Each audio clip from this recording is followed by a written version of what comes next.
دو چیزاں کیڑیاں نے؟ نبی پاک نے فرمایا کہ جدوں سورج نکلدا ہے، جدوں سورج نکلدا ہے مشرق دی طرفوں نکلدا ہے، فرمایا جدوں مغرب دی طرفوں، جدوں مغرب دی طرفوں سورج طلوع ہو جائے، کائنات دے لوگوں ذرا غور کرنا، نبی پاک نے فرمایا کہ جدوں مغرب دی طرفوں سورج طلوع ہو جائے پھر کسی دی بھی توبہ قبول نہیں ہوئے گی۔ دوسرے نمبر تے نبی پاک نے فرمایا ایک نشانی ہوگی، دوسری بڑی نشانی نبی پاک نے فرمایا انج کر کے زمین دے اندروں، زمین دے اندروں ایک بہت بڑا جانور نکلے گا، بہت بڑا جانور نکلے گا اور لوگوں دے نال ہم کلام ہوئے گا، لوگوں دے نال باتاں کرے گا۔ رب العالمین نے او دا تذکرہ قرآن دے اندر بھی فرمایا، اللہ پاک دا قرآن کہہ رہا ہے، اللہ پاک نے فرمایا وَإِذَا وَقَعَ الْقَوْلُ عَلَيْهِمْ أَخْرَجْنَا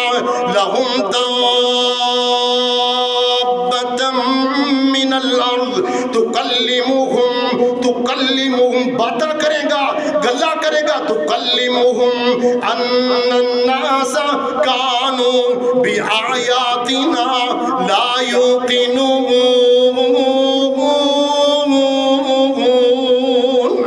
اللہ پاک دا قرآن کہہ رہا ہے انج کر کے جدوں جانور نکلے گا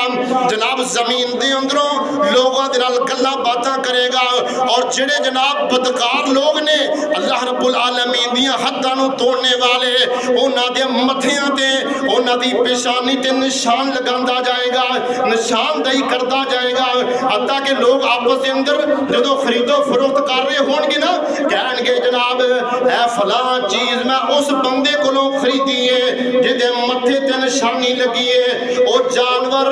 این جناب متھیاں تے نشان لگاندا جائے گا۔ نبی پاک نے فرمایا جدوں او جانور ظاہر ہو جائے پھر کسی دی توبہ قبول نہیں ہوئے گی، پھر سمجھو قیامت بالکل قریب ہے۔ اس تو قبل اسی رب العالمین دے کلو توبہ کر لیے، استغفار کر لیے۔ اللہ پاک نے فرمایا اقترب للناس حسابهم وهم في غفلة